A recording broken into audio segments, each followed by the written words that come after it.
Salini ndugu, ili sadaka yangu na yenu kubaliwe kwa Mungu Baba Mwenyezi.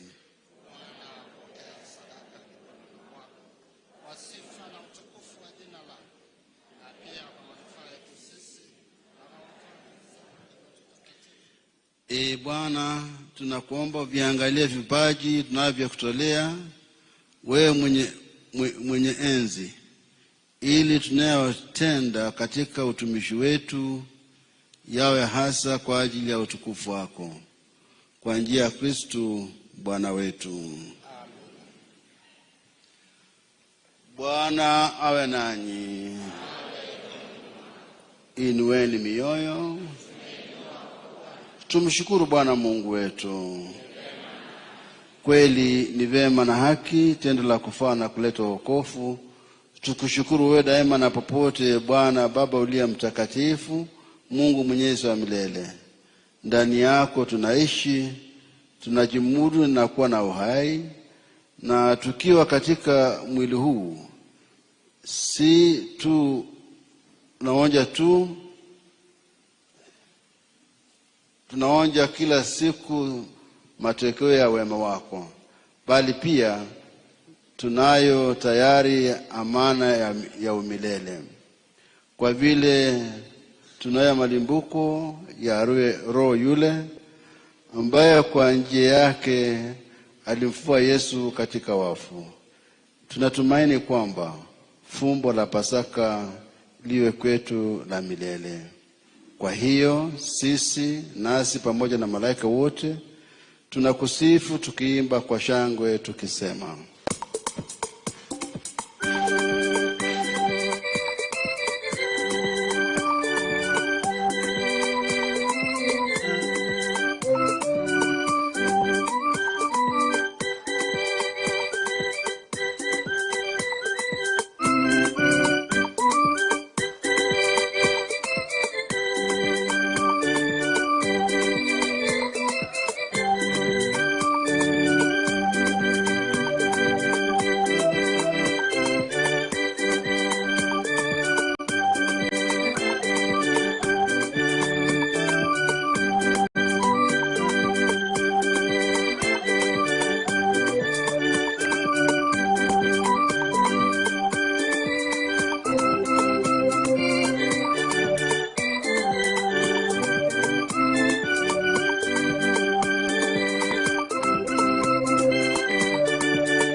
Bwana, kweli mtakatifu na kila kiumbe kilichoumbwa nayo kinakusifu kwa haki, maana kwa njia ya mwanao Bwana wetu Yesu Kristo na kwa uwezo tendaji la Roho Mtakatifu unavitia uzima vitu vyote na kuvitakatifuza, wala huaji kwa kusanya watu kwako, ili toka mawio ya jua hata machweo yake dhabihu safi tolewe kwa jina lako.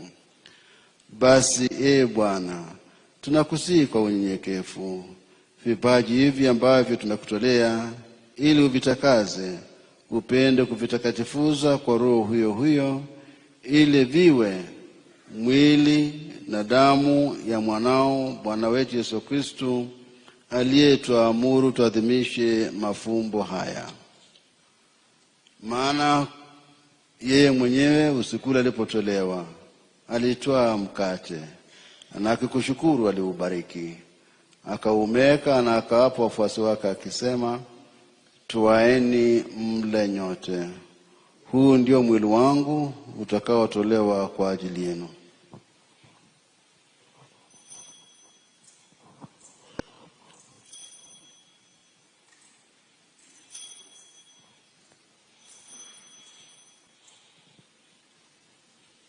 Vivyo hivyo baada ya kula akatoa kikombe na kukushukuru, alikibariki na akawapa wafuasi wake akisema, twaeni mnywe nyote, hiki ndicho kikombe cha damu yangu, damu ya agano jipya la milele itakaomwagwa kwa ajili yenu na kwa ajili ya wengi kwa maondoleo ya dhambi. Fanyeni hivi kwa ukumbusho wangu.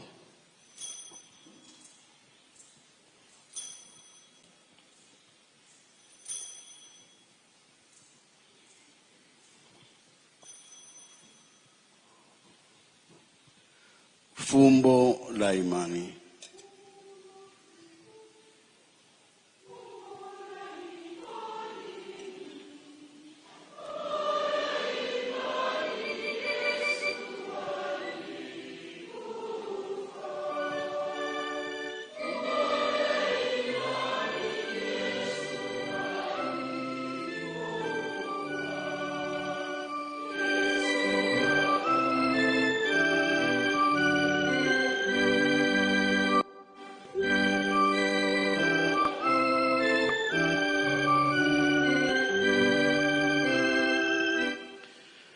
Kwa hiyo Bwana, tunapoadhimisha ukumbusho wa mateso ya mwanao yaletayo wokovu, pamoja na ufufuko wake wa ajabu na kupaa kwake mbinguni, na tunapoutazamia ujio wake wa pili, na kutolea kwa shukrani sadaka hii iliyo hai na takatifu, tunakuomba uangalie matoleo ya kanisa lako, na kwa kumtambua yeye aliye kafara, ambayo alitaka kutulizwa kwa sadaka ya kifo chake, utujalie sisi tunaotiwa nguvu kwa mwili na damu ya mwanao, na kujaza Roho wake Mtakatifu, tupate kuwa mwili mmoja na roho moja katika Kristo.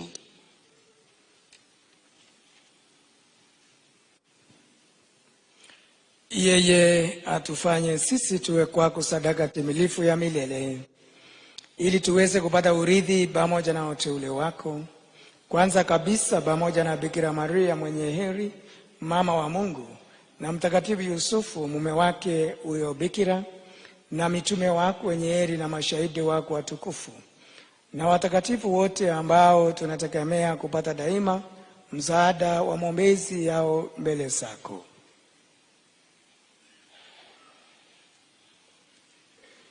Tunakuomba Bwana, huyu aliye kafara na upatanisho wetu, alete amani na wokovu duniani kote. Upende kuliimarisha katika imani na mapendo kanisa lako linalosafiri hapa duniani, pamoja na mtumishi wako Baba Mtakatifu wetu Francis, na askofu wetu Dominic, na msaidizi wake John, pamoja na maaskofu wote, wakleri wote, na watu wote unaofanya kuwa taifa lako. Usikilize kwa wema sala za jamaa hii uliyetu hapa mbele yako.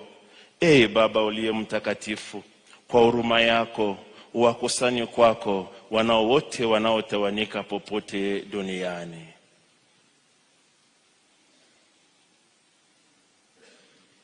Uwapokee kwa wema katika ufalme wako ndugu zetu marehemu, na wote walioaga dunia wakiwa wamekupendeza. Nasi tunatumaini kufika katika ufalme huo, ili pamoja tusibishwe milele kwa utukufu wako, kwa njia ya Kristo Bwana wetu, ambaye kwa njia yake unaujulia ulimwengu mema yote.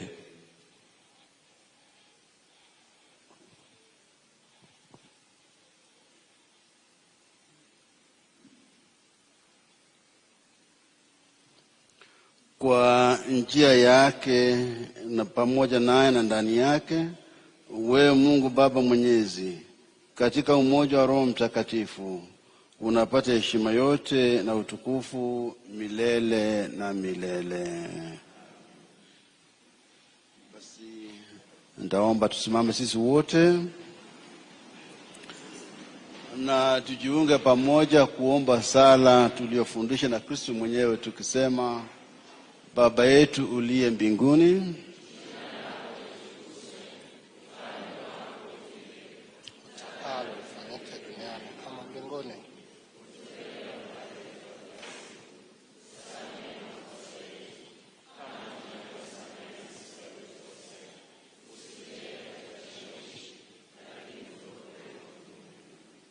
Bwana, tunakuomba utuopoe katika maovu yote, ulijalie kwa wema amani maishani mwetu, kusudi kwa msaada huruma yako tuopole daima na dhambi, wala tusifadhaishwe na jambo lolote, tunapotazamia tumaini lenye heri na ujua Mwokozi wetu Yesu Kristo.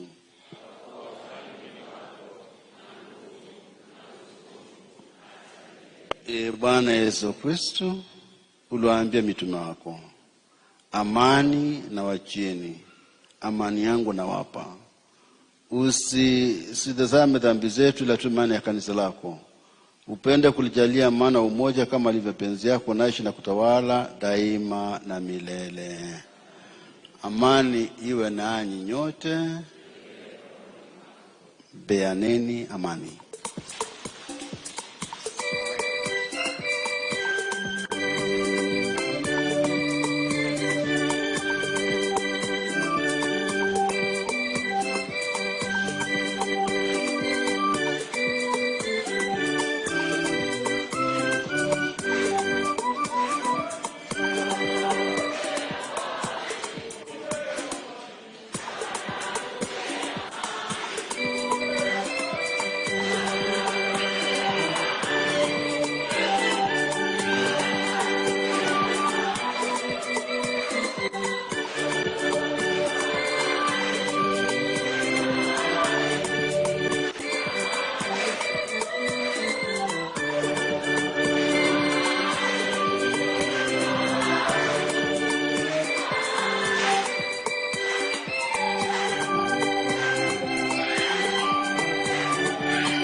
Tazama mwana kondoo wa Mungu, Kristo aondoaye dhambi za ulimwengu. Heri yao walioalikwa kwenye karamu ya Bwana. Sistahili ingie kwangu,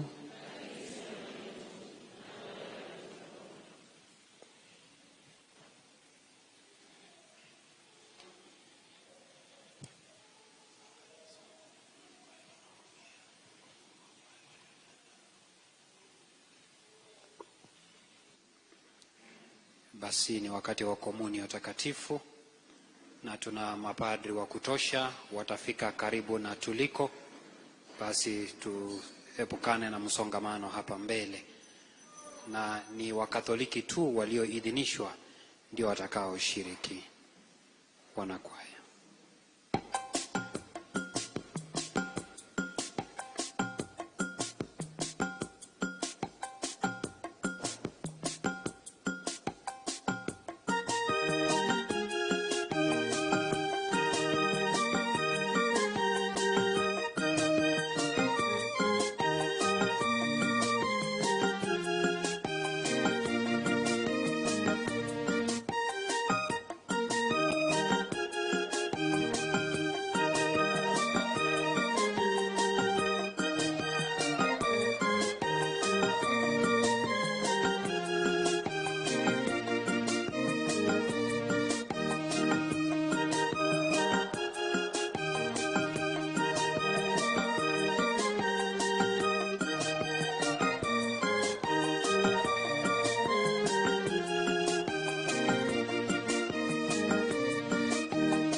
Wale ambao wako nje, Father atafika hapo.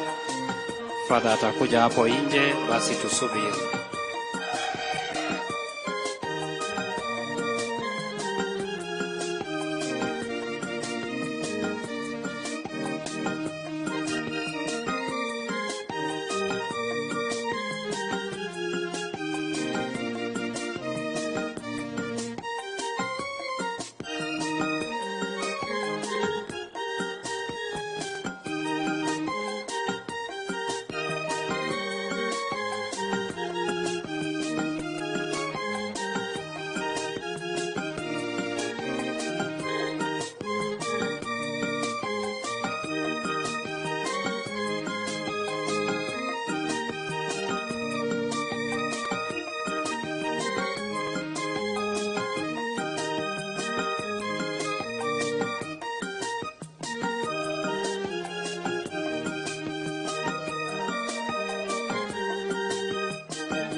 Tusimame kwa sala.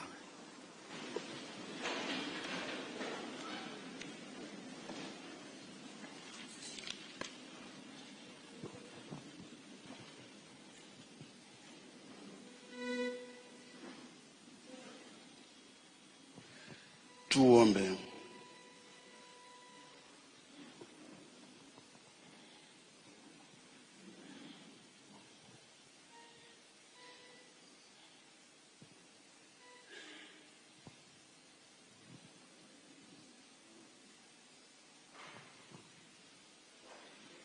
Bwana, sakramenti zako sitimie ndani yetu, yale sinayoamsha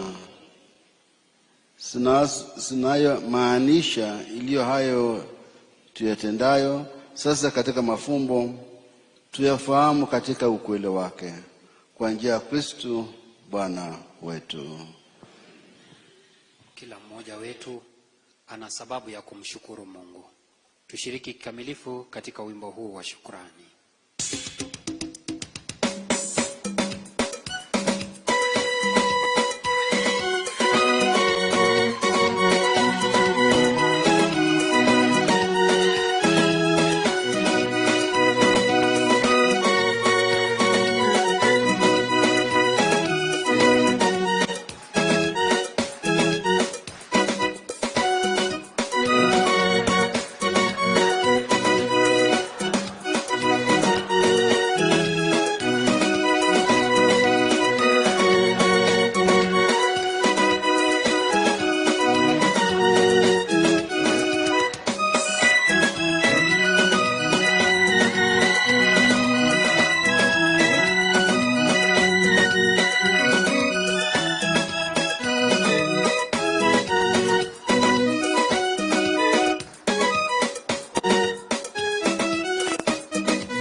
Asante sana, makofi. Asante. Basi nitaomba tuketi. Naomba tuketi.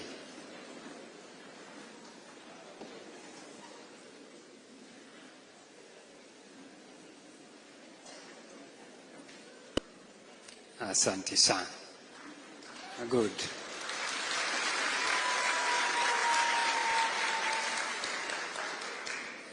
Your Excellency, hawa watoto wanaitwa PMC, Pontifical Missionary Childhood. It's a group of children in the Catholic Church, wanalelewa katika imani. So asante sana kwa kupata nafasi ya kuwasalimu. Leo watasema tumekuwa kanisani, tumesalimia rais. Tumsifu Yesu Kristo. Asante sana. Basi hapo tunapomalizia, kabla ya kumalika baba askofu, nina tangazo moja tu ambayo imenifikia kwamba Maaskofu wetu Dominic Mengich na Askofu John Lelei wanatualikeni kwa dinner, inaitwa Bishop's Dinner, ambayo itafanyika tarehe 29 next month, 29th of November, itafanyika pale Kathedrali. Nia na madhumuni ya dinner hii ni kuchangisha hela ya kusaidia mradi wa vijana. Mwaka wa 2022 tulifanya dinner hile, tukapata 9 million, tukasaidia hospitali ya St. Brigita. 2023 tukafanya dinner hiyo, tukapata 11 million, tukasaidia hospitali hile.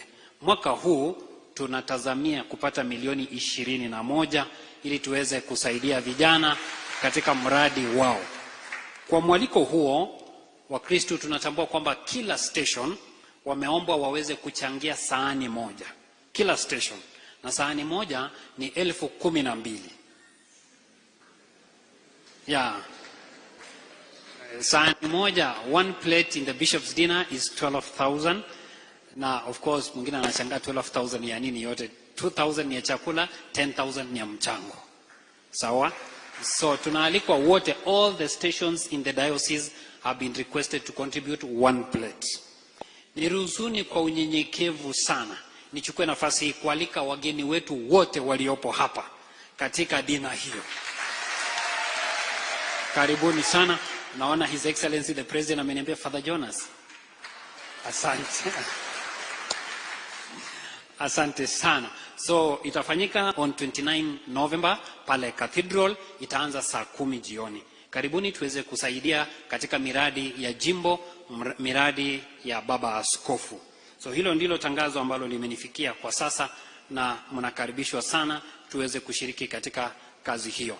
Basi kwa unyenyekevu sana nitamwalika baba askofu haweze kuwatambua watumishi wote waliopo hapa, na kisha kwa niaba yake mwenyewe na kwa niaba yetu haweze kumkaribisha mjumbe wa eneo hili, ili kutoka hapo ataweza kuendelesha ratiba.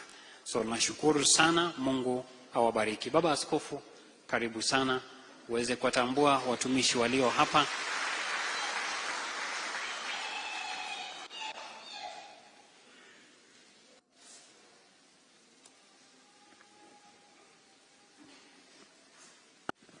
Basi asante Father Jonas. Father Jonas amesema mradi baba askofu, lakini si yetu, ni ya jimbo na hata ni ya vijana. Na mradi huu utafanyika katika kule Piretwa, kule chini. Piretwa ni sehemu ambapo najaribu kujenga project ya vijana pale, kama njia moja kujaribu kujenga amani katika Karigo Valley. Kwa hivyo jimbo limefikiria sana, imejaribu kupambana na mambo ya vita, uhasama kule chini. Tukasema pengine tukiwa na mradi pale tutasaidia vijana wetu, wakija pale wasungumziwe, itakuwa njia moja ya kuungana na serikali katika kujenga amani. Kwa hivyo hii ndio lengo hasa.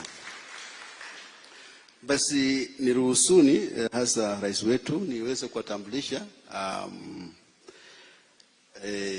ndugu zetu ambao wamejiunga nasi siku ya leo, pastors kutoka reference kutoka makanisa mengine ambao wamekuja kwetu. Tafadhali kama mkiwepo simameni, kama muko. We believe in ecumenism. Kwa hivyo tusalamie, asante na karibu. Basi kati yetu kuna mapadri ambao tumekuwa hapa hivi. Kwanza kuna watawa wetu ambao wako hapa wanafanya kazi nzuri ya elimu, ya masomo, sio wako wapi. Akina sister msimame tu, tuwajuta. Na watambua kazi mnaofanya. Kuna walimu wa dini, makatekista wetu ambao bila wao hatuwezi kuwa na padri, wako wapi? Saleme wote salamu. Walikuwa wengi. Mlikuwa wengi bwana. Basi salafu mapadri, Father Paul Chelanga ambaye ametukaribisha. Pigie makofi. Huyu ndiye anasimamia hapa hivi, anasema na kazi nyingi sana kweli. Tutaangalia mambo yako pole pole. Father Castin Lukusa kutoka Tanzania, asante padri. Kuna Father Matthew kutoka UK, yani United Kisumu. Alafu kuna Father Indiama, ametoka Nerko, padri, asante. Alafu kuna padri mchapakazi Father Kiplimo. Na asante kwa hivyo, asante Father. Nanyi wa Kristo wote ambao mmekuja kutoka tapaka mbalimbali, pengine si wa Katoliki, tumefurahi kwa nanyi, kuomba pamoja nanyi, na hasa tukiwa na rais wetu ambaye si rahisi kumpata, lakini watu namuona tunaona kwa TV, amekuwa hapa, lakini leo watoto hapo wamemsalimia rais kwa mkono. So once in a while when you have time, we are happy to have you. Home is always home. So asante sana, na viongozi wote ambao mmekuja, nasema asante sana.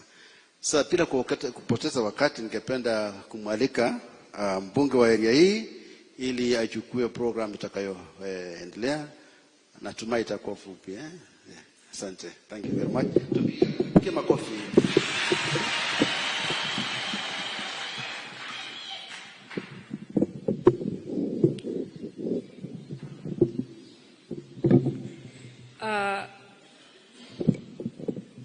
Your Excellency, our President, Dr. William Samoei Ruto, the church led by Bishop Lele, all Wakristo wote, the leader colleagues, ningependa kuwasalimia katika jina la Yesu. Bwana Yesu asifiwe. Mungu ni mwema na kila wakati. Your Excellency, leo tumefurahi sana kwa kujumuika na sisi katika siku ya leo. Vile Bishop amesema, sisi watu wa Moiben, sisi ni wakulima, sisi ni Wakristo, sisi ni wasomi, sisi ni wanabiashara, sisi ni kila kitu. Na wamekuja kwa furaha kukukaribisha. In fact, waliniambia it is the first time for a president to come to Moiben.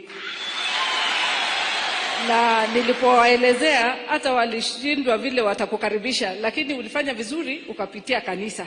Sasa tumejua next time ukikuja tutajua kukukaribisha. Asante sana.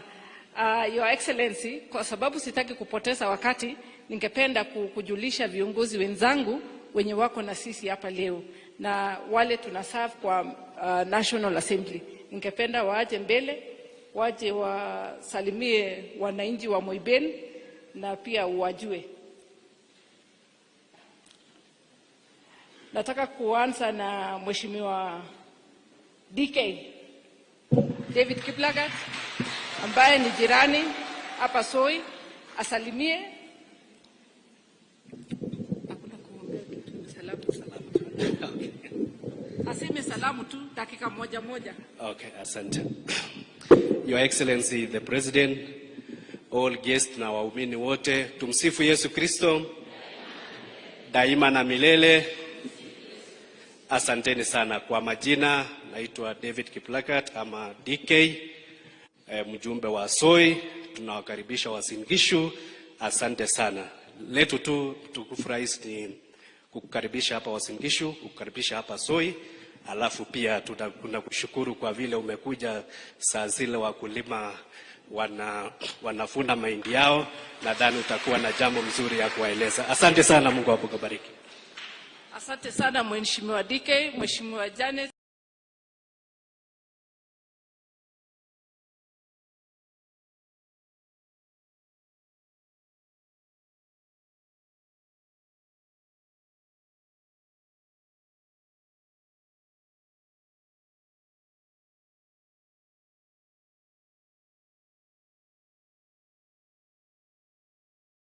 Sitene mjumbe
God bless you. Asante sana, Your Excellency. Tuko na pia wajumbe kutoka diaspora wenye wameandamana na sisi, wenye wametoka outside Uasin Gishu. Ningependa waje tu wasimame mbele ndio wa Kristo wa Mwibeni waone. Museme jina, waseme tu jina na kusalimia wa Kristo. Your Excellency, President of the Republic of Kenya, viongozi wa kanisa kiongozwa na Bishop na viongozi wote mko hapa na waumini. Bwana Yesu asifiwe. Tumsifu Yesu Kristo. Kwa majina naitwa Bernard Kitur. Mimi ni mbunge kutoka Tulondoka Mnandi, Nandi Hills. Na ninafurahi sana kuweza kujumuika pamoja na nyinyi katika kanisa hili. Rais, na kushukuru kwa sababu nimefika hapa na nimeshangaa kwa kanisa ambayo mko naye Mwibeni. Nimeenda lakini nitarudi. Lazima tukuje tujifunze hii maneno, tuchukue kule mbali. Asanteni sana. Tumsifu Yesu Kristo. Daima na milele. Kwa Kristo ambao wanitambui ama wanijui, kwa majina ni Joseph Lelmengit, mjumbe wa Imgwen kule Nandi County. Ara kagibwayu kingengele Uasin Gishu koga ko Nandi olin ko magababwi ako ache makitinye boundaries ana nokwe. Asante sana Your Excellency, every time ukiwa nyumbani you are a blessing to us, na tunakukaribisha kila wakati. Mwenyezi Mungu awabariki. Asante sana Rais, kanisa ikiongozwa na Askofu Mkuu Lelei na watu ya Mwibeni. Tumsifu Yesu Kristo. Daima na milele. Kwa majina naitwa Julius Meli, mimi ni mbunge wa Tinderet na Olango Ulielgalia. Mogolse ananune. Rais, tunasema asante sana kwa kukuja huku kwetu. Uasin Gishu, Nandi na hii region yote ya North Rift mpaka Keyo ni nyumbani kwetu. Na tunaposimama hapa tunasema asante kwa kazi nyingi. Hao mwakulima ngalega pande hiyo mahindi imetoka kwa sababu ya mbolea nzuri. Mimi kama chairman wa education nasema asante kwa sababu ya kuajiri walimu for 6,000 wale interns. Pia kule chini tumepata mbolea ya miwa, kahawa na chai. Tunataka tu bei tu, na sasa mazao ni nyingi. Bei tukipata sisi wote aje tukulje migoroni. Kele pesa wapi? Kimagimwa yoginya. Ngotka ko bande ka ko chai ka ko miwe mamira bini lolit. Ile maono yako imetulia. Asante sana. Asante sana Mheshimiwa Meli. Your Excellency, nikubalie ni alike mjumbe mwenye anajiita chairman wa broad based government Peter Kaluma, alafu ata identify wajumbe wengine wa broad based.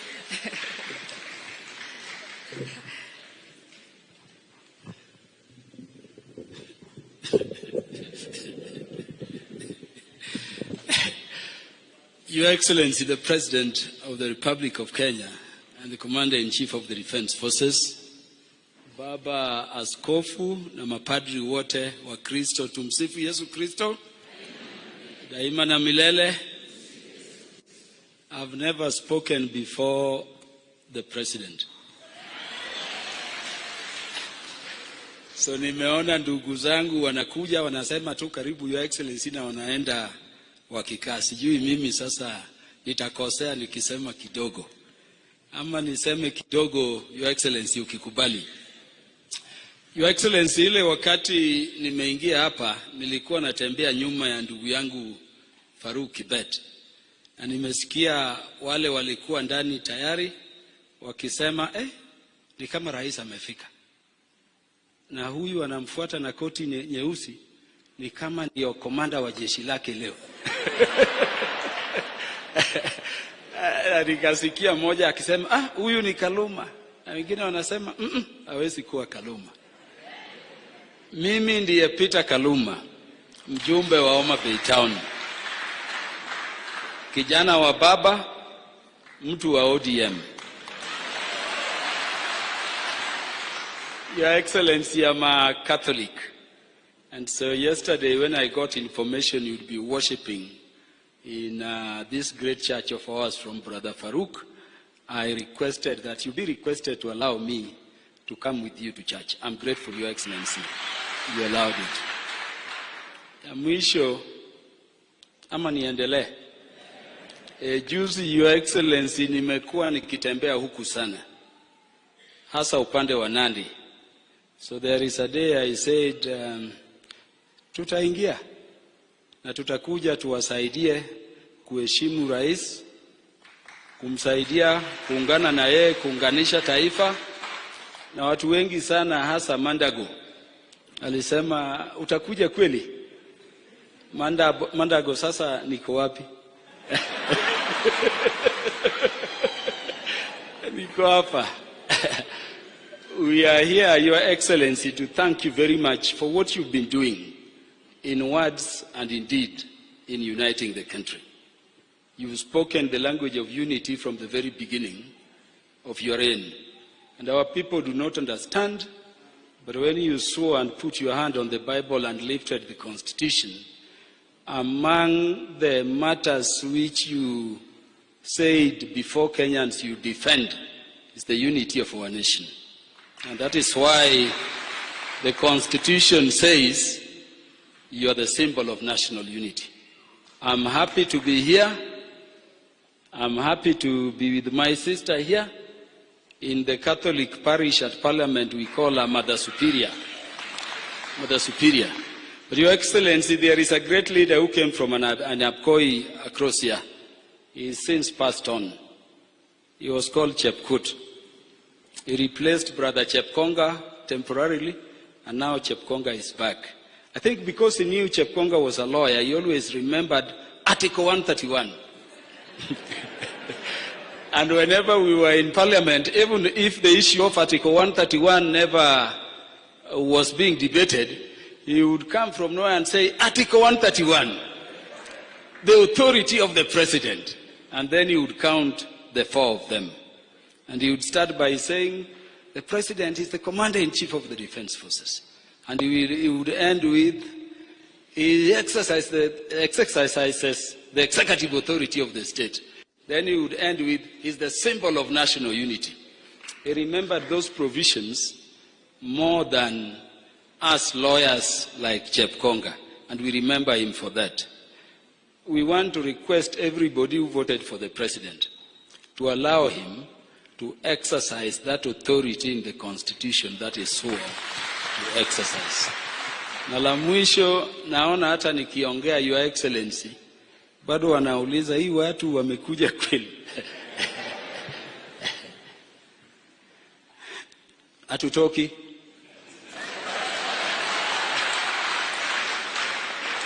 Mahali tumetoka si ndio mbali? Kutembea kutoka Sudan, Uganda mpaka ufike huku. Sasa kutembea kutoka Kisumu na Moiben. Rais, hatutoki. Mine is to warn you to respect the presidency. We are searching for it. Hatujawahi pata sisi upande ule.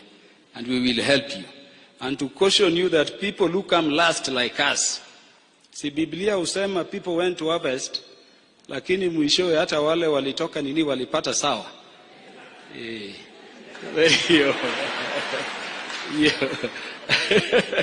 Tumekuja, and Your Excellency, thank you very much. You are giving us better than them. Better than them. Give us more because we are your prodigal sons. Your prodigal sons. But Your Excellency, I know time is out. Let me thank you very much for the support you are giving our party leader to be the chairman of the African Union Commission. Within the ODM fraternity, which you know, and within our people whom you know very well, huwa tunasema babako akiwa uchi, mtu atupe au aweke nguo juu yake, huyo mtu anakuwa babako. Babako akitambaa na mtu ampatie bakora, huyo si ni rafiki na baba? Yeah, the only request, Your Excellency, is that before he goes to Addis Ababa, because we have never known you to fail in anything, do you believe the President can fail to take Baba to Addis Ababa? Yeah, so before he goes, you will come to Homa Bay and he will hand us over as his children to you so that you can pray together.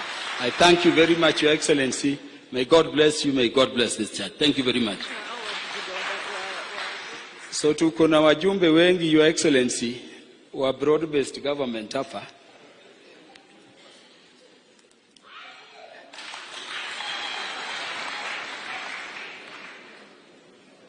Si leo unakuwa introduced na Kaluma. Sababu ya muda mtasema kidogo, just majina, constituency. Nyinyi msiseme mimi ndio nilikuwa ninasema leo.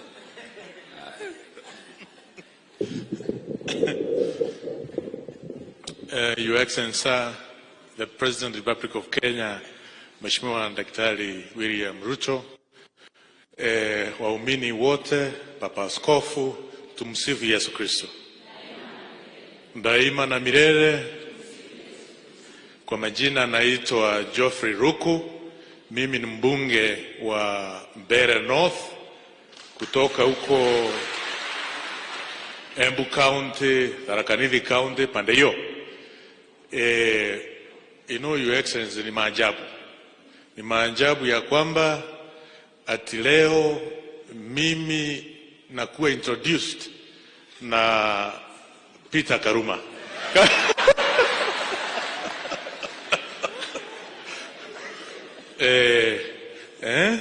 Kama mmoja wa wale wako katika broad-based government. Your Excellency, we thank you most sincerely for the leadership which you have shown to the Republic of Kenya, uniting this nation, ensuring that we have one indivisible nation.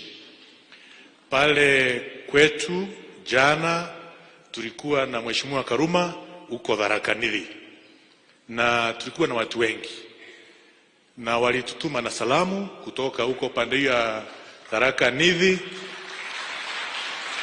wakatuelezea kwamba tukiona rais tukusalimu sana na tukuambie asante mingi kwa ile amani na utulifu umeleta katika pande hiyo ya Kenya, na kwamba tuko nyuma yako rais, na tutakuunga mkono kwa maneno yote yale ambao unatuongoza na unaongoza jamii na taifa letu la Kenya.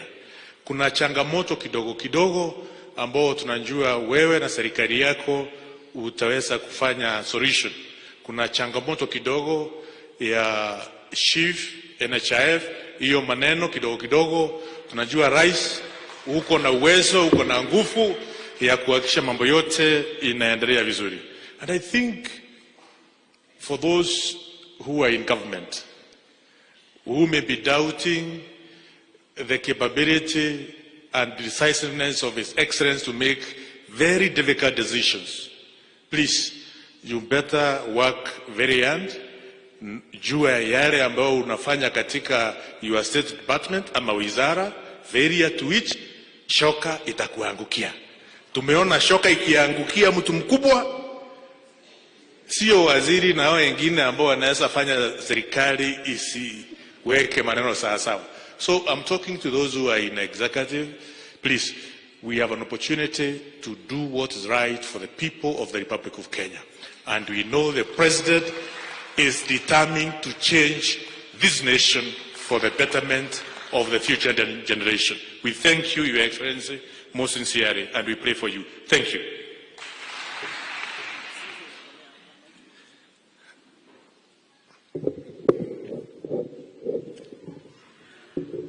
Rais wetu wa Jamhuri ya Kenya, Papa Askofu na Wakristo wote wa Moiben, tumsifu Yesu Kristo. Jina langu ni Duncan Maina Madhenge, mbunge wa Nyeri mjini. Na nimekuja leo kwanza kupata baraka kutoka kwako Papa Askofu.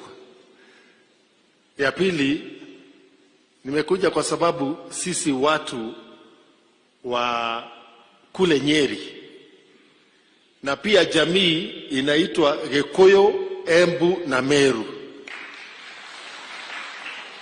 Sisi rais chagua kwa hiari na kwa imani. Na imani yetu rais haijashuka. Tunaamini ya kwamba hii safari na hii serikali tuliunda pamoja, tutatembea pamoja mpaka mwisho. Na Mheshimiwa Karuma, karibu. Hata sisi hatutoki, tunakaa. Hiyo ndio ukweli wa mambo. Kidogo tumekuwa na siasa kidogo ya mtu wetu. Sisi tunaamini siasa ya watu wetu. Na rais, tunafikiria tukiangalia kwa sasa umepata ile formula ya kutuweka pamoja kama nchi ya Kenya. Karibu vile tulikuwa wakati tulipopata independence. Tuko nyuma yako, tunaamini na tunakuombea ya kwamba Mungu akuongezee wema wake, akuongezee hekima, akuongezee neema, na mwisho kabisa akuongezee rehema yake, ndio utuongoze kwa njia inayofaa. Asanteni. Mnanipa salamu nirudishe Nyeri? Asanteni, Mungu awabariki.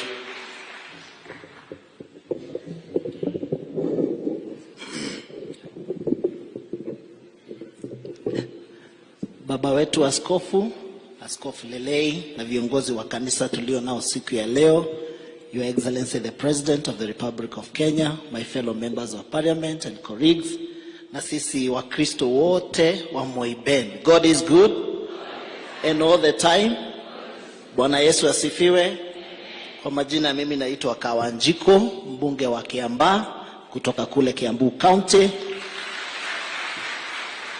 Na tumeleta salamu za kutoka Kiambu. Mumezipokea? Asanteni sana. Your Excellency na Baba Askofu, tuwashukuru sana kwa sababu ya mahumbili ambao umetuhubilia siku ya leo, na hatuwezi sahau ya kwamba kanisa mlitushikilia sana wakati tulipokuwa tunafanya kampeni, na tuwahakikishie hatujasahau na hatujatoka nje ya menendo ya kanisa. Bado sisi ni Wakristo na tutazidi kutuombea, mzidi kutushikilia, maana hilo ni jukumu ambalo mmepewa na Mungu katika Biblia. Ya mwisho, Your Excellency, niseme ya kwamba sisi kama watu wa kule kwetu Kiambu na kule kwingine hatukusurutishwa na mtu kukupigia kura na kukusupport. Na kama vile Duncan amesema, Your Excellency, kama Karuma ako kwa serikali, tunaweza kuwa watu wa aina gani sisi tutoke kwa serikali turudi kwa msitu? Hatuwezi kubali kurudi kwa msitu. Kutoka kwa serikali, na tutakuombea Mungu azidi kukusaidia ndio ende ukishikiliana na kushiriki kusupport na kuunganisha nchi yetu ya taifa letu ya Kenya. Lakini nimeambia Karuma, venye nimeona ile mbio amekimbia, lazima tutaweka broko kidogo, lakini karibu katika taifa. Asante. Thank you, sir. Thank you very much, Your Excellency. And we are praying for you, and we will be with you as you unite the country. Thank you very much. Thank you very much. Ilibidi niwape nafasi kwa sababu walisema wao ni broad base na wamekuja na chairman. So Your Excellency, nikimalizia ningependa kukushukuru tena kwa sababu umechukua nafasi yako ukaja shiriki ibada pamoja leo katika Moiben. Your Excellency, vile viongozi wenzangu wamesema, ulitupa subsidized fertilizer, wakulima wakapanda kwa bidii, Mungu akatusaidia, mvua ikakuja kwa vishindo, wakulima wakapata mazao. Sasa bei ya mahindi ndio iko na shida. Makatels wanatembea sawasawa na malori wakizunguka wakitaka kutapeli wakulima. Your Excellency, tungeomba cereal ikuwe facilitated na kukuwa resource so that waweze kuchukua mahindi, wanunulie wakulima mahindi. Na wameomba wakulima wa Moiben wameomba kwamba ikiharibika sana bei ikuwe 4,500 kama ni mbaya. Kama ni mbaya. Your Excellency, pia tunashukuru kwa maendeleo yenye tumepata Moiben. Tumepata dams, tumepata industrial park, tumepata affordable housing, tunashukuru. Lakini Your Excellency, hiyo yote mimi kama mama huwa natembea nikifanya kazi yote, lakini ikifika mwisho watu wa Moibeni wananiambia ikifika jioni inakuwa giza. Sasa stima iko wapi? Your Excellency, mimi kama mama kiongozi ninaomba affirmative action ya stima kwa watu wangu wa Moibeni. Ukiongeza kidogo, at least tupate matransformer na tufanye maximization. Wenyeji wa Moibeni wamekubali stima ipitie shamba. Mbeleni walikuwa wanasema ipitie barabara isunguke, na unajua tuko na shamba kubwa kubwa, lakini safari hii wamesema hata ikipitia shamba hawana shida, wana sign way leaves mapema. Ama namna gani? Your Excellency, hizi roads zingine za kera hizo tunashughulikia, hatuwezi kukusumbua kwa hizi za kera, lakini kuna barabara 3 Your Excellency tunaomba. Kuna barabara inaitwa Karandili Chebiemit, inaunganisha sisi na governor wa Elgeyo Marakwet. Tunaomba sana iwekwe black, iwekwe tama. Imekuwa kwa projects, imekuwa kwa budget, ikikaribia inatolewa, sijui kwa sababu gani, lakini tunaomba. Kuna pia ingine inaitwa Kablogoi Birika Road, inaunganisha Elgeyo Marakwet ngambo ile. Na tuko na ingine ya Ziwa, inatoka Ziwa inakuja Moibeni. Contractor alikuja na akaenda missing. So Your Excellency, ukisema neno moja tu au raia leo wataenda wakifurahi sana. Your Excellency, kuna pia zile projects zenye ziko incomplete. Hapa karibu na sisi kuna School of TVET, ile ulitukubalia tufanye ikwe School of TVET ya Tachasis. Your Excellency, it is a very beautiful facility with 85% completion. Iko na modern dormitories, iko na state of the art kitchen, iko na classrooms, iko na laboratories. Lakini imeshindikana. Tunakuomba Your Excellency, hata PS State Department of Basic Education anajua hiyo story.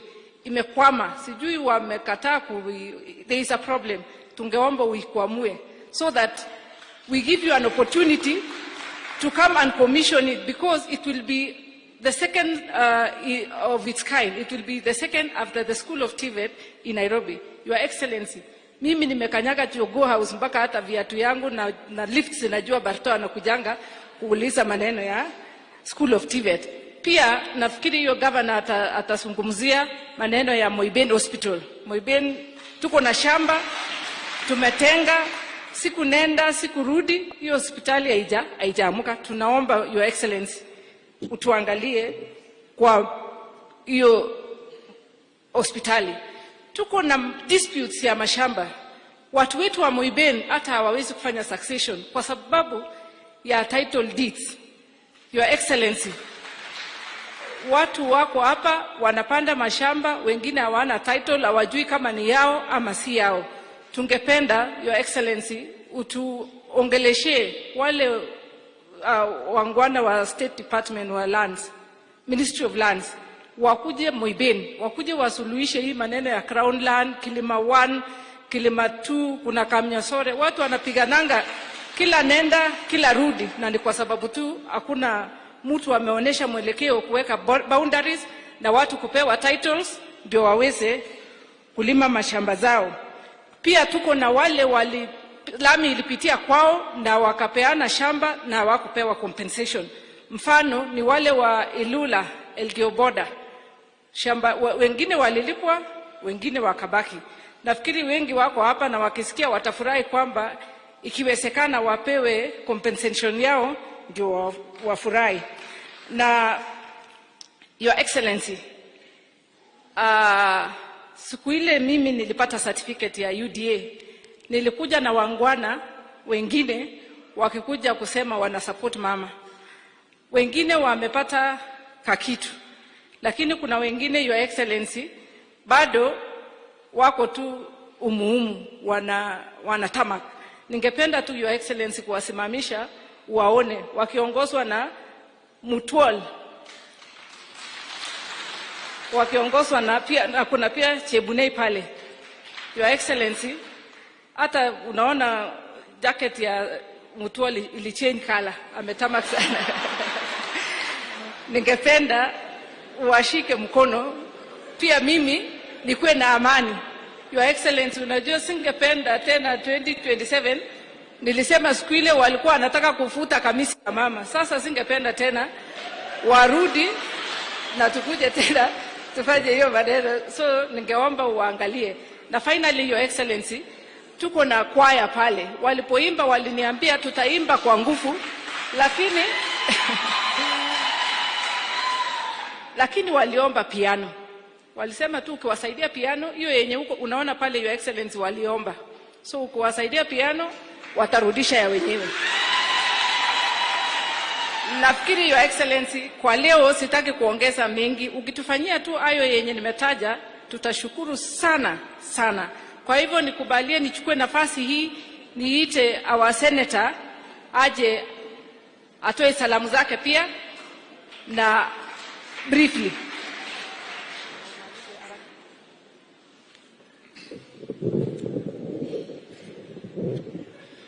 Your Excellency, Rais wa Jamhuri ya Kenya, Baba Askofu wetu, mapadri na Wakristo na viongozi, tumsifu Yesu Kristo daima na milele. Your Excellency, viongozi wenzangu wamesema mambo yote hasa kuhusu kaunti ya Uasin Gishu, lakini ni kushukuru Your Excellency kwa kupata nafasi kuja kushiriki katika kanisa letu la hapa Moibeni. Ya pili, Your Excellency, kanisa hili vile unavyoona imeng'ara, pia tunakushukuru. Wakati tulikutembelea na kukuuliza utusaidie kupitia Mheshimiwa Joseph Lagat, ulisaidia parokia hii na ndio unaona Your Excellency kanisa imeng'ara. Hata Kaluma alikuwa ananiuliza kwani mko na mpango ya kuweka siti nyingine Moibeni kwa sababu ya kanisa. Kwa hivyo tunataka kushukuru kwa msaada hiyo. Ya pili, Your Excellency, ni kushukuru kama viongozi katika kaunti ya Uasin Gishu kwa ile kazi imefanyika, na niwahakikishie wananchi hapa hasa katika mambo ya afya. Mambo ya afya ambaye serikali inaweka mpango, watu wengi wako na tashwishi ya mambo ya NHIF na SHIF. Nataka kuhakikishia hivi, SHIF iko na mambo mengi ambaye itagusa mwananchi kuliko NHIF. Hapo awali NHIF ilikuwa inalipia kitanda peke yake, lakini katika SHIF ukiwa na hiyo kadi, kama umejisajili hata kwa kiwango ya chini ya shilingi 300, ukienda hospitali utafanyiwa diagnosis, utapimwa kwenye laboratory, utapewa dawa na hakuna fedha yeyote nyingine utalipia. Kwa hivyo yale matatizo kidogo ambayo tunapata kwa kubadilisha system, na waomba mvumilie, kwa sababu tumeweka macho yetu hapo ili kila Mkenya katika taifa la Kenya aweze kupata afya kwa karibu na kwa bei ama kwa pesa kwa kiwango ya chini. Kwa hivyo sisi kama bunge la Seneti, Your Excellency, tunafanya kazi na Wizara ya Afya kuhakikisha yale matatizo kidogo yanasuluhishwa na mambo ya SHIF na SHA itaenda mbele. Nikimaliza, Your Excellency, mambo ya wakulima hawa wamesema, lakini lazima nikutetee. Barto akisema 4,000, Edi ameniuliza hapo, sasa bei ya ugali itakuwa ngapi? Sasa wewe Edi, unajua lazima ukule kulingana na gharama ya maisha. Your Excellency, 4,000 inatosha. Barto usikimbie sana. Hii watu kina Kaluma wamekuja walikuwa kwa njaa. Wakifika hapa tena chakula ikose, wanaweza rudi msituni. So wakae hapa ndio waweze kupata hiyo. Ya mwisho, Your Excellency, tuko na changamoto ya university yetu ya Moi University ambaye imeshikilia uchumi wa mji wa Eldoret, na hiyo ndio imeleta msisimuko kwa mambo ya uchumi hapa. Tunaomba bunge letu, Your Excellency, hata sisi hatukuulizi, mambo iko kwa bunge, na mimi nimeona hapa mwenyekiti wa elimu katika bunge Mheshimiwa Meli. Tunaomba Mheshimiwa Meli kupitia kamati yenu na ile ya budget mtatue matatizo ya Moi University. Ile madeni walibeba sa university zingine, ikiwezekana kila university wagawiwe, ndio Moi University kwa na deni kidogo waweze kujimudu.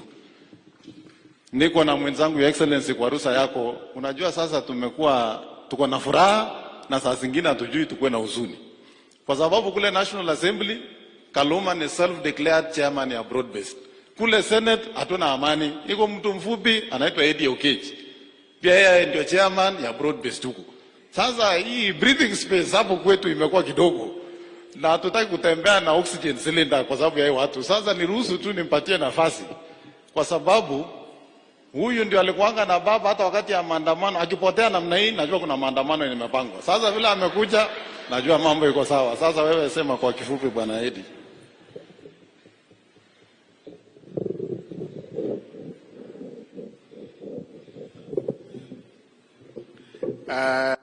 To His Excellency President William Ruto, askofu wetu, askofu Lelei, na jamii ya Wakristo wa Moiben. Bwana asifiwe. Tumsifu Yesu Kristo. Daima na milele. Mimi kwa majina naitwa Eddie Gisheru Okech. Na mimi ndiye senator wa Migori County. Na katika hiyo Senate pia mimi nadhani mimi ndio the youngest senator among all these senators.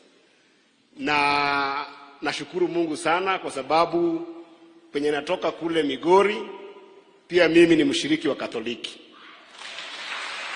Nashiriki katika kanisa ya Katoliki ya St. Joseph Rapogi, na Father Anthony aliambia kwamba nikifika hapa ni tume salamu za Wakristo wa kule. Na jana usiku pia wakati niliambiwa kwamba nikuje pia nisalimie wana Moiben, nilipigia kiongozi wangu kama mtu wa ODM, Baba Raila Amolo Odinga, na alisema nikifika hapa nitume salamu zake. Mmepokea? Sitasema mengi kwa sababu mengi yamesemwa mbele yangu, but Your Excellency, allow me to say that I have traveled a little bit in this world as a young person, and I started my life in the streets. That's why when I said my name is Eddie Gisheru Okech, people are asking, where is this Gisheru and Okech coming from? I was raised up by 7 adopted families. One of them happened to be a Kikuyu family, where I get my name, Eddie Gisheru. And traveling from different communities, and learning from traveling outside this country, I've realized that it's very difficult to build a nation. And leaders of the nation like yourself, His Excellency, can work very hard to build every single great thing. You can build wonderful roads. You can build serious industries. You can build amazing hospitals. You can build wonderful churches and mosques. But if there is no peace in a nation, all that can come crumbling down like nobody has ever seen. We have seen wonderful monuments crumbling down in different states across the world. And that is why, as a young person, when your language started in partnership with Baba Raila Amolo Odinga of national unity as a recipe for development in this country, and you prioritize that, I can assure you that even if you don't build roads for our country, even if you don't build this economy, but you leave us with a country that is united of one people, this country will stand stronger than any economy in the world. And therefore, I want to thank you for that unity and say that what our forefather Jomo Kenyatta said, that the responsibility of nationhood will be given to reliable custodians. Reliable custodians can only be reliable when they make hardest decisions in life. And we have seen you making the hardest decision, not to only support and give development to people who voted for you, but to bring this country together. I can tell you as a young person in ODM that we are out to build and to water that unity that you and Baba have brought together. Na nikimalizia, nimesikia Mandago amesema kwamba kuna shida ya mahindi hapa. Mimi kule Senate nimeona Your Excellency umefanya kazi mzuri. Mimi natoka sehemu ya miwa. Na miwa yetu unaona kwamba price has come very well, na tunaweza kuwa with a lot of joy because of the price of sugarcane. Kwa hivyo mimi sitakuwa na wivu, hata ukiongeza hii bei ya mahindi ende juu, sitaserekea tu. Asanteni sana.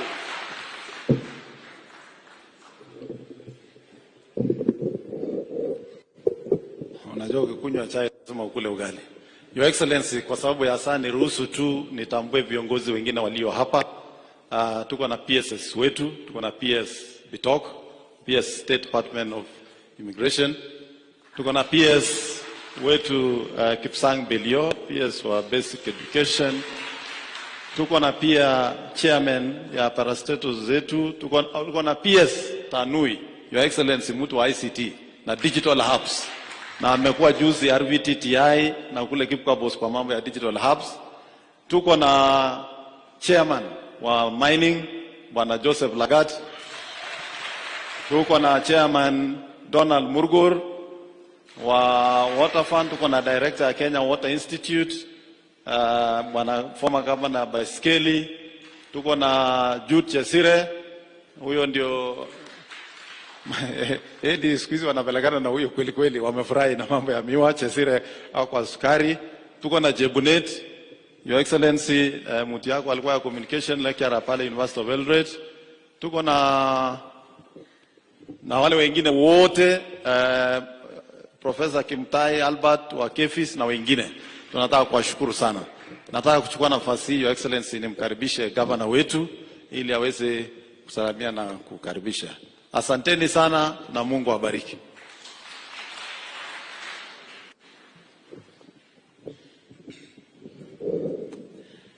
Asante sana Senator Mandago, Your Excellency the President of the Republic of Kenya, Daktari William Samoei Ruto, Baba Askofu, Bishop Lelei, viongozi wote ambao wako hapa, washiriki na kwaya ambao tumeona. Bwana Yesu asifiwe. Tumsifu Yesu Kristo. Mbele ya mimi kuongea machache, Your Excellency, tuko na speaker wetu wa County Assembly pamoja na MCS. Tutakuja kuonyesha hawa kwa heshima. Hawatasimama tunakuonyesha hawa. Alafu pia anapokuja tuko na wafanyikazi wa county government ya Uasin Gishu ambao ni washiriki hapa na washiriki mahali pengine. Tafadhali kama mko msimame tu mahali mko. Tuko na hao wengine hawa. Asanteni sana mawaziri na madirector. Thank you very much.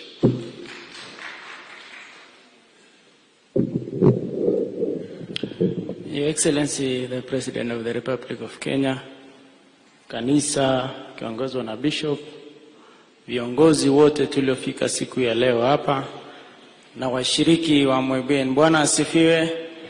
God is good. Tumsifu Yesu Kristo daima na milele. Kwa majina naitwa Philip Muigei, Speaker wa County Assembly ya Uasin Gishu. Tunashukuru President kwa kufika siku ya leo hapa na kuhubiri na ili tusikie neno la Mungu pamoja. Na nasema asante sana. Ukipata fursa siku nyingine tena pia karibu Uasin Gishu. Nimeambiwa nitambulishe MCAs waliko hapa. Kindly tusimame, honorable members wa County Assembly, pia wa Uasin Gishu na Elgeyo Marakwet kama wako. Mheshimiwa Rais, hawa ni waheshimiwa waliofika hapa siku ya leo ili tusaidiane pamoja ili tupate hii neno la Mungu. Asanteni sana, Mungu awabariki. Mheshimiwa Rais, tunasema asante. Na kanisa na viongozi wote siku ya leo tunasema tumsaidie rais wetu, tumuombe ili aweze kuhudumia sisi wote na kutuunganisha sisi kama Wakenya sisi wote. Asante sana na Mungu awabariki.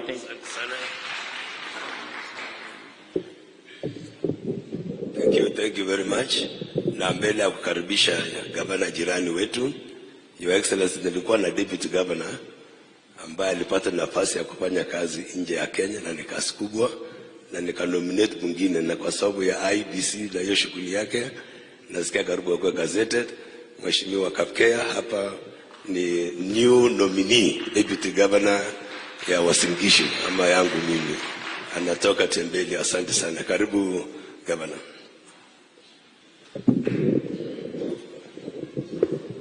Asante sana, Your Excellency the President of the Republic of Kenya, viongozi wale wengine, kanisa ikiongozwa na bishop wetu na Wakristo wote wa Moiben. Tumsifu Yesu Kristo. Your Excellency, nachukua fursa hii pia kuungana na wenzangu kukaribisha nyumbani. Pokea salamu kutoka Elgeyo Marakwet County. Moiben na Elgeyo Marakwet County ni kama join at the hip. Hao wote bado wananisumbuanga, saa zingine kidogo wakikosa koti moja wananisumbua hapo Iten. Kwa hivyo tumekuja leo ili kukukaribisha nyumbani na tukushukuru na tuombe pamoja. Your Excellency, tungependa kuanza na shukrani kwa ile kazi ambayo umetufanyia hadi kwa sasa. Najua viongozi wale wengine hawajasema. Mimi Your Excellency huwa napeleka maziwa pale KCC yangu binafsi. Hadi leo Your Excellency tuko up to date na bei yetu ni 50 bob as we speak today. Wamesema pia by 2 November they are paying for October. That is the fastest it has ever happened in the recent past. Tunashukuru kwa hiyo. Ya pili, Excellency, umetusaidia kwa mambo ya mbolea. Mimi na koti moja tuliamua ya kwamba tutapeleka stores mpaka kwa ward level. Tunataka tukuombe Your Excellency, if possible, na niliona ulipeana juzi order ya kwamba kabla tuende Christmas, najua ni kazi ngumu, sio rahisi, lakini kwa sababu wewe mwenyewe unatoka eneo hili, kabla Christmas, Your Excellency, saidia sisi, tutakusaidia kwa last mile. Wewe sukumia sisi mbolea ili hao watu wakaenda Christmas wakuwe na mbolea kwa store, ile mambo ya last year tusikuwe na shida. Your Excellency, ili nikimalizia ni kwamba ningependa kusema wananchi wetu, sisi kama governors wa nyumbani, sisi tumeamua, rais alitupatia instructions ya mambo ya economic empowerment. Sisi tumeamua ya kwamba tutafanya kazi kusaidia rais ili uchumi yetu ya region hii ibadilike. Tafadhali tukuwaeleza mtindo ni hii. Tuende pamoja. Huko Elgeyo Marakwet mimi napeleka watu kotini, lakini koti moja bado amesema anasaidia watu yake wapate mbegu. Tafadhali tukiwapatia njia ya kwenda tusaidiane pamoja. Pili ni mambo ya SHA. Sisi kama counties tayari tumeanza registration. Tayari tukiongea leo, referral hospitals yetu imeanza kuclaim. Kuna najua kwa media watu wanasema watu wameumia. Hiyo ilikuwa ile siku ya kwanza tukianza mambo ya SHA. Ukienda sasa kwa hospitali yetu, mtu wa dialysis anakuwa claimed na anaingia anatibiwa kwa kutumia the new system ya SHA. The most beautiful thing about the SHA system, unaregister leo, zamani ulikuwa unangoja 2 months ya NHIF. Saisha unaregister leo na unaingia kwa hospitali unatibiwa. That is a beautiful. Na niwaelezee mwisho ni kwamba rais sio tu ameongea kuhusu registration.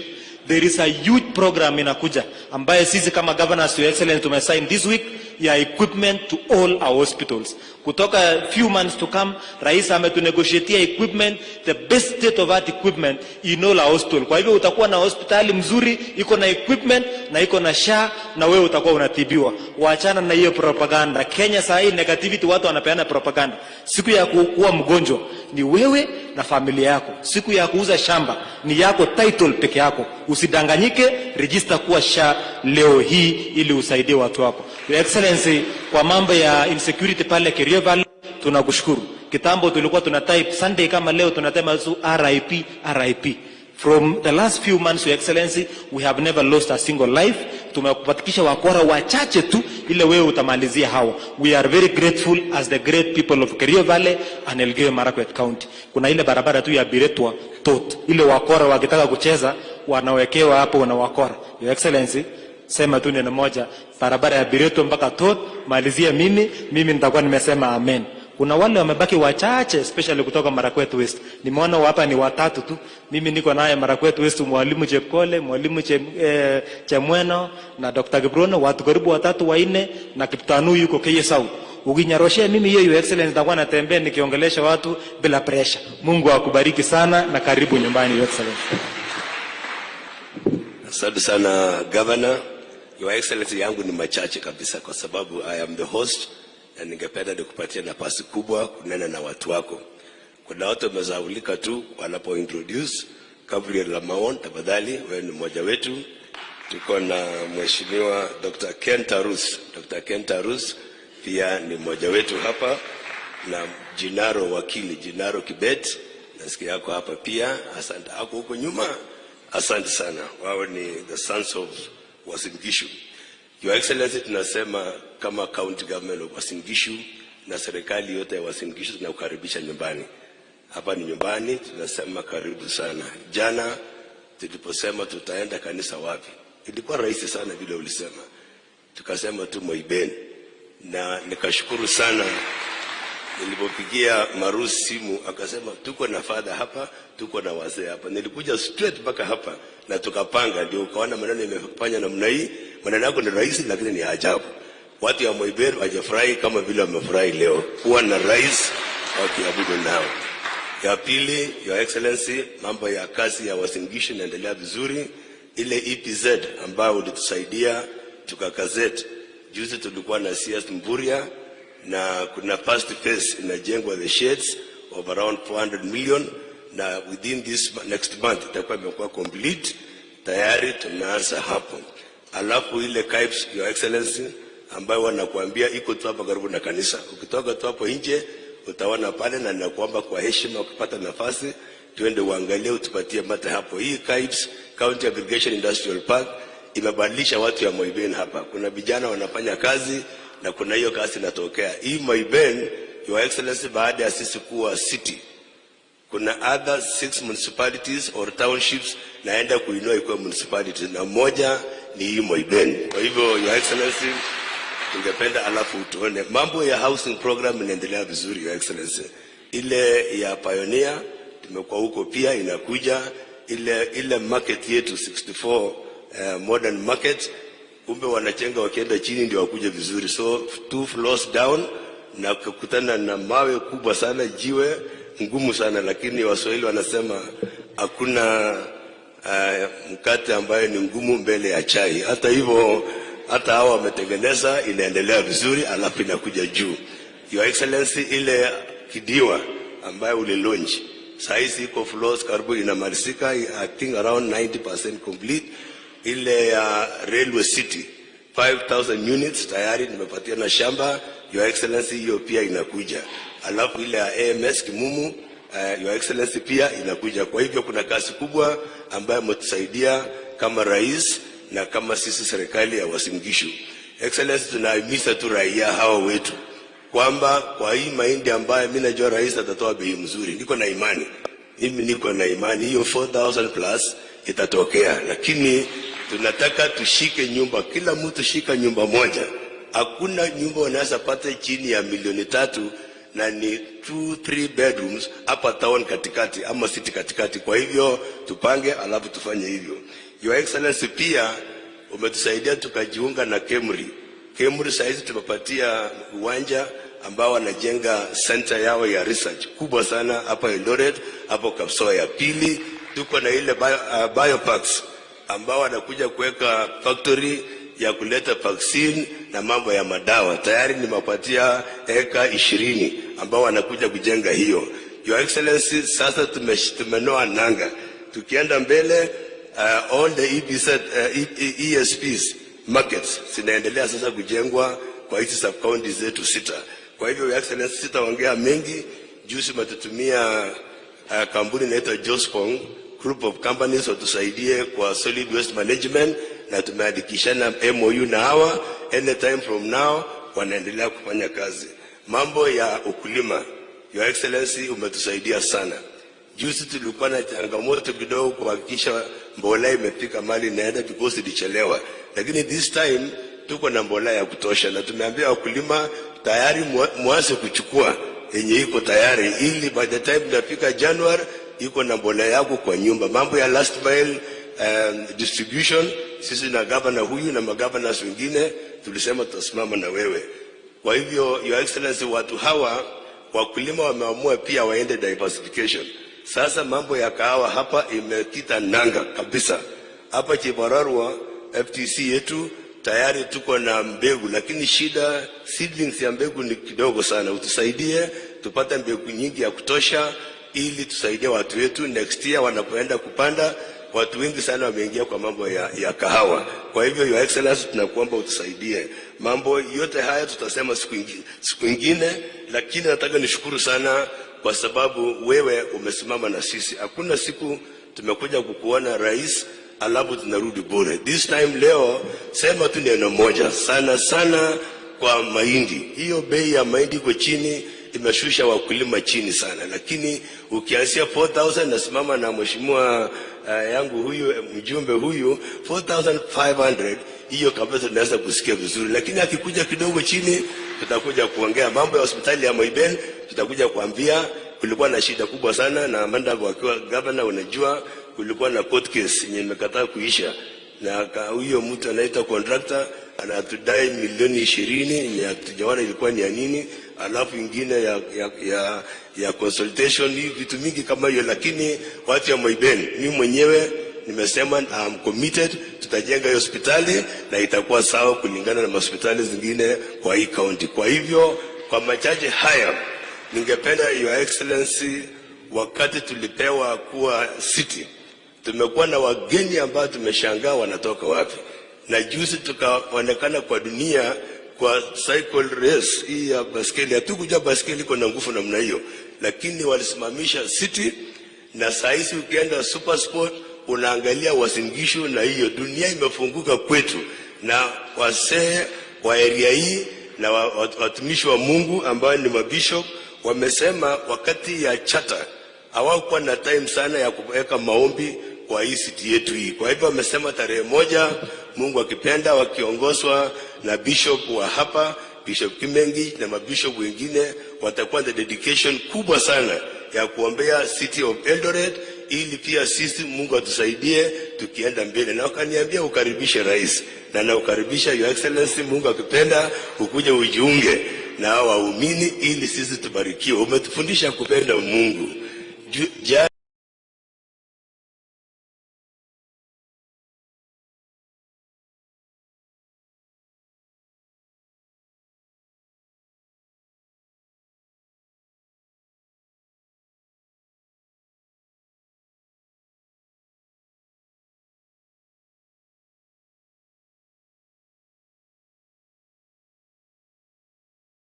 Nilikuja hapa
ambayo inachangiwa sehemu kubwa na gharama ya maisha na gharama ya chakula.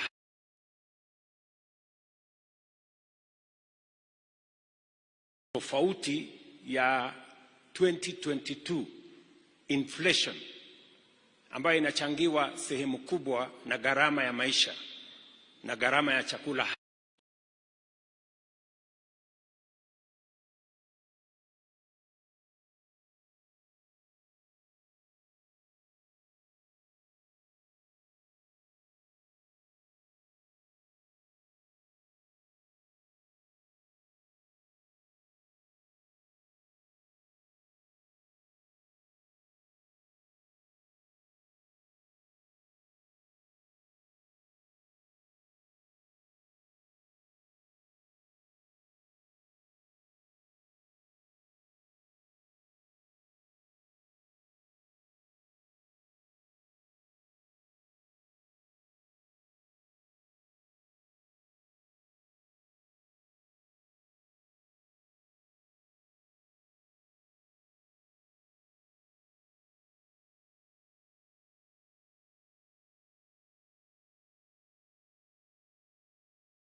Nataka nishukuru Baba Askofu na viongozi wa kanisa hii kwa kutupokea na kwa neno la Mungu ambayo sote tumeshiriki siku ya leo. Ibada hii ikiwa ni ibada ya shukurani kwa sababu Mungu ametutendea mambo mengi. Ametutendea mambo mengi ya kibinafsi na ametutendea mambo mengi kama county na kama taifa letu la Kenya. And we have every reason to thank God for what he has done for us. Kwa hivyo tumefurahi kufika hapa. Asanteni sana. Mumesema ya kwamba ni nafasi ama ni mara ya kwanza rais kufika Moibeni. Na hata mimi ni mara ya kwanza mimi kufika Moibeni nikiwa rais. Najua nimekuja Moibeni pale mbeleni katika shughuli zingine za maendeleo, nikiwa mjumbe hapa, nikiwa pia katika nafasi zingine, lakini nimefurahi sana leo kwa Mungu kutuwezesha tuweze kufika Moibeni hapa katika kaunti ya Uasin Gishu katika ibada hii ya shukrani, na vile vile tuweze kushiriki katika mawazo na mipango ya maendeleo ya sehemu hii. Ningependa kusema kwa kifupi kwa sababu leo ni siku ya kanisa na hatutaki kuchanganya sana mambo yale mengine. Tutapata nafasi ingine ya kuja kuongea mambo ya maendeleo ya sehemu hii. Na ninataka nichukue nafasi ya kwanza kuwashukuru sana kwa sababu ya kura zenu na kwa maombi yenu. Mumetuombea, mumetupatia nafasi ya uongozi, mimi na wenzangu hawa waheshimiwa kutoka ma-MCA, wabunge, huyu governors na maseneta na sisi wote. Na tunajua hiyo nafasi ambayo tumepata kama viongozi ni nafasi ya kipekee. Sio ya kwamba sisi pengine ni bora kuliko wengine, lakini ni kwa sababu ya neema ya Mungu, baraka ya Mungu na kwa kura zenu, na kwa sababu Mungu ndiye ameamua hivyo. Mimi nataka niseme shukrani sana na niwahakikishia kwamba tutafanya bidii, mimi pamoja na viongozi hawa, ili kwanza tuweze kujua mapenzi ya Mungu na vile vile tuweze kutekeleza hiyo mapenzi ya Mungu kadiri ya uwezo wetu na kwa manufaa ya ninyi kama wananchi wa taifa letu la Kenya. Mimi nimefurahi sana kusikia vile mumesema hapa Moibeni hii. Mjumbe wenu amesema nyinyi ni wakulima, nyinyi ni Wakristo, nyinyi ni wafanyabiashara, nyinyi ni wasomi. Mimi nataka niwapongeze sana kwa hiyo kazi yote mnayofanya. Kwanza kwa sababu nyinyi ni wakulima. Mimi nataka niwashukuru sana kwa sababu bidii yenu, baraka ya Mungu ya mvua na vile vile mipango yetu ya kuhakikisha kwamba kuna mbolea inafika kwa wakulima ndio imetuwezesha tuwe na chakula ya kutosha Kenya. Hakuna taifa, hakuna nchi kama ni njaa. Ni vigumu sana kuendesha nchi ya watu wenye njaa. Na tunashukuru Mungu kwa sababu ametupatia baraka ya mvua, tukapanga tukawa na mbolea kwa bei ya chini, na nyinyi mkajitolea na bidii yenu mkafanya kazi shambani. Mwaka uliopita tuliongeza magunia ya mahindi kutoka magunia 40,000 hadi